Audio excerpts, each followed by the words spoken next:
ये इंग्लिश के पेपर में पूछा जाने वाला 5 मार्क्स का एप्रिसिएशन उतना डिफिकल्ट नहीं है जितना हम लोग सोचते हैं। इसको प्रिपेयर करने के लिए सही फॉर्मेट पता होना जरूरी है और सही प्रैक्टिस करना जरूरी है, और ये दोनों चीजें आज मैं आपको बताऊंगा। नमस्कार दोस्तों, मैं सौरभ एडुकेटर में आप सबका स्वागत करता हूं, जहां पर आज के वीडियो में हम लोग डिस्कस करेंगे आपके एप्रिसिएशन ऑफ द पोएम के बारे में, जहां पर इस डिस्कशन में दो मेजर चीजों को डिटेल में जानेंगे। सबसे पहले तो इस एप्रिसिएशन का ओवरव्यू जानेंगे, जिसमें ओवरऑल एप्रिसिएशन होता कहाँ है, कहां पर पूछा जाता है, किस प्रकार से पूछा जाता है, यह मैं आपको बताऊंगा। उसके बाद फॉर्मेट को जानेंगे, जिसमें अगेन दो चीजों को डिस्कस करेंगे। सबसे पहला तो लिखने का फॉर्मेट किस प्रकार से वो जानेंगे, एंड दूसरी चीज प्रिपरेशन करने का फॉर्मेट कैसा होना चाहिए वो भी जानेंगे। शुरुआत अगर ओवरव्यू के साथ करें तो ये जो एप्रिसिएशन ऑफ द पोएम है, ये आपके इंग्लिश के पेपर में पूछा जाता है। और कौन से क्वेश्चन में पूछा जाता है? क्वेश्चन नंबर 3B में आपको एप्रिसिएशन ऑफ द पोएम पूछा जाता है, जहां पे पूरा पोएम आपको दिया जाता है उसके टाइटल और पोएट के साथ, और इस पोएम का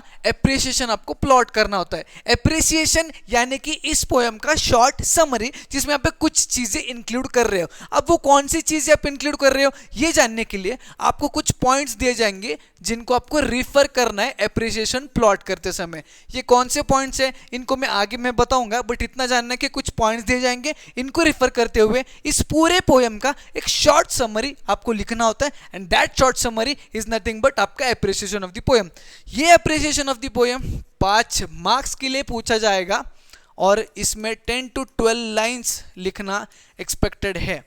ये एप्रिसिएशन ऑफ पोएम पूछने के लिए आपके सिलेबस में 8 पोएम्स अवेलेबल है, और अगर एप्रिसिएशन ऑफ द पोएम आपको बढ़िया लिखना है, बढ़िया प्रैक्टिस करना है, तो इन 8 पोएम से कम 3 चीजें आपको पता रहने चाहिए। सबसे पहले तो हर एक पोएम का टाइटल क्या है, दूसरी चीज हर एक पोएम का पोएट कौन है, और तीसरी चीज हर एक पोएम का सेंट्रल आइडिया या फिर थीम क्या है।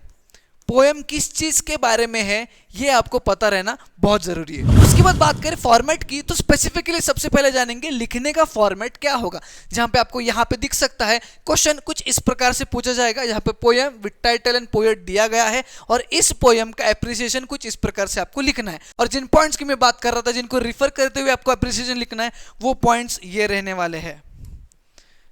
1 2 3 4 5, इन 5 पॉइंट्स के चलते आपको एक एप्रिसिएशन प्लॉट करना है।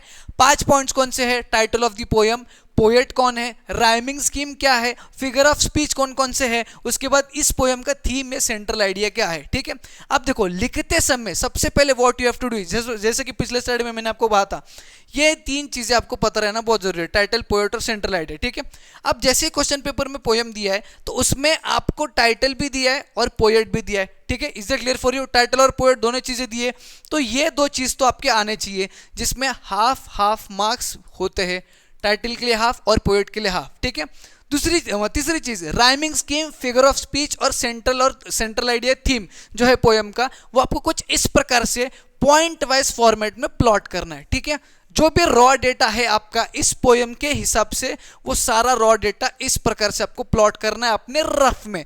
जैसे ही आप रॉ डेटा प्लॉट करते हो, और जितना सही आपका रॉ डेटा रहेगा, उतने ज्यादा मार्क्स आपके एप्रिसिएशन में मिलने वाले। अगर ये पूरा सही है तो समझ के चलिए आपने 60 to 70% ऑफ द वर्क जो है खत्म कर लिया एप्रिसिएशन में। ठीक है, यानी कि 60 to 70% ऑफ द मार्क्स यहीं पे कंफर्म हो चुके हैं।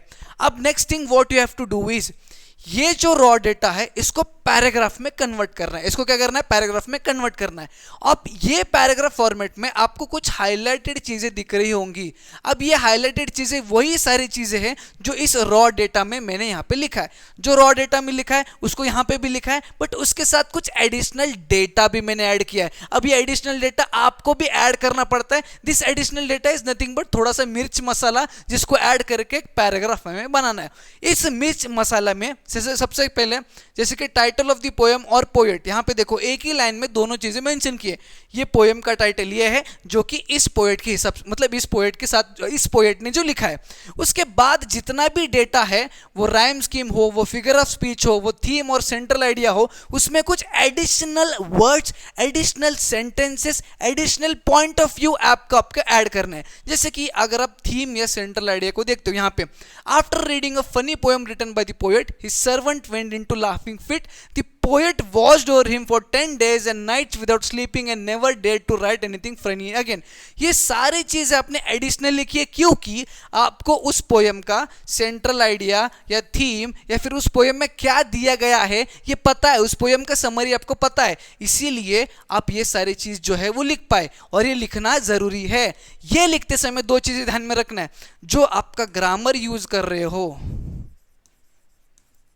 जो वोकैबुलरी यूज करोगे, जो सेंटेंस फॉर्मेशन यूज करोगे, जिस प्रकार से सेंटेंस को फॉर्म करोगे, इन सारे चीजों पे भी आपके मार्क्स रहने वाले हैं।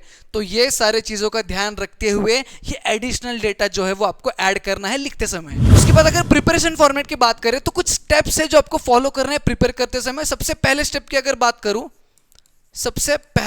अगर बात करूं तो जितने भी पोयम्स आपके सिलेबस में है, विच इज 8 पोयम्स आपके सिलेबस में है, हर एक पोयम का ये जो रॉ डेटा है वो आपको पढ़ना है और वो आपको आपके दिमाग में बैठाना है। अब ये रॉ डेटा आपको नवनीत के मोस्ट लाइकली 21 में मिल जाएगा। अगर नहीं मिलता, मतलब आपके पास अगर नहीं है, तो डिस्क्रिप्शन में पीडीएफ दिया है जिसमें हर एक पोयम का ये रॉ डेटा मैं आपको देने वाला हूं, प्रोवाइड कर रहा हूं।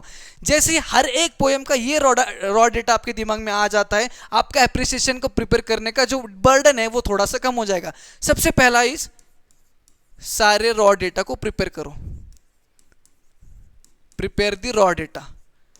किस रॉ डेटा की बात कर रहा हूं? इस रॉ डेटा की बात कर रहा हूं, ठीक है। सारे पोयम्स के इस रॉ डेटा को आपको प्रिपेयर करना है। उसके बाद step 2 what you have to do is, एक एग्जांपल ले लो। जैसे कि ये एक एग्जांपल है जिसमें ये रॉ डेटा है और इसका ये एप्रिसिएशन है जो पैराग्राफ फॉर्मेट में कन्वर्ट किया है। इस एग्जांपल का जो एप्रिसिएशन है उसको देख के लिखो, ठीक है। Write it and practise it, second step, ठीक है। जिसमें सबसे पहले what you have to do is ये सॉल्व्ड एग्जांपल को एज इट इज देख के लिखना है। इससे क्या होगा, जैसे कि मुझे पता है title of the poem, poet कौन है, राइमिंग स्कीम क्या है, फिगर ऑफ स्पीच क्या है, थीम या सेंट्रल आइडिया क्या है पोयम का, ये सारी चीजें पता है। बट इस चीज को जब पैराग्राफ में कन्वर्ट करता हूं तो जो एडिशनल चीजें मुझे डालनी है वो कितनी डालनी है, किस प्रकार से डालनी है, कितने हद तक डालनी है, ये तभी पता चलेगा ना जब मैं उसको एक बार देख के लिखूंगा। तो जब एक बार देख के लिखते हो तो आपके दिमाग में आइडिया आ जाएगा कि रॉ डेटा को कन्वर्ट किस तरह से करना है पैराग्राफ फॉर्मेट में। जब ये हो जाता है, step 3 what you have to do is 2 questions को बिना देखे लिखना है, प्रैक्टिस करना है। 2 क्वेश्चंस की प्रैक्टिस करना है बिना देखे, ठीक है। इन क्वेश्चंस की प्रैक्टिस करते समय काफी मिस्टेक्स आपकी होंगी जो कि होने दो। अब इन मिस्टेक्स को रिकवर करना है, उनसे आगे समझना है कौन कौन सी चीजें आपको नहीं दोहरानी है। एंड 4th स्टेप में अगेन 2 क्वेश्चंस आपको सॉल्व करने हैं। उन मिस्टेक्स को समझने के बाद लास्ट स्टेप में अगेन 2 क्वेश्चन सॉल्व करने। इसमें 2 चीजें आपको ध्यान में रखना है। सबसे पहली चीज तो 0 मिस्टेक्स होने चाहिए इसमें, ठीक है। दूसरी चीज, ये एप्रिसिएशन को एक टाइम लिमिट आपको देना है लिखने के लिए। इस एप्रिसिएशन के लिए फॉर एग्जांपल 5 मिनट का समय, तो 5 मिनट के अंदर अंदर ये 2 क्वेश्चंस या फिर ये 2 एप्रिसिएशन आपके हो ही जाना चाहिए। तो मिस्टेक्स और टाइम लिमिट ये दोनों चीजें आपको ध्यान में रखना है लास्ट के 2 क्वेश्चंस को सॉल्व करते समय। और ये चीज अगर आप फॉलो करते हो sincerely appreciation of the poem में, आपको किसी भी प्रकार का दिक्कत नहीं आने वाला है।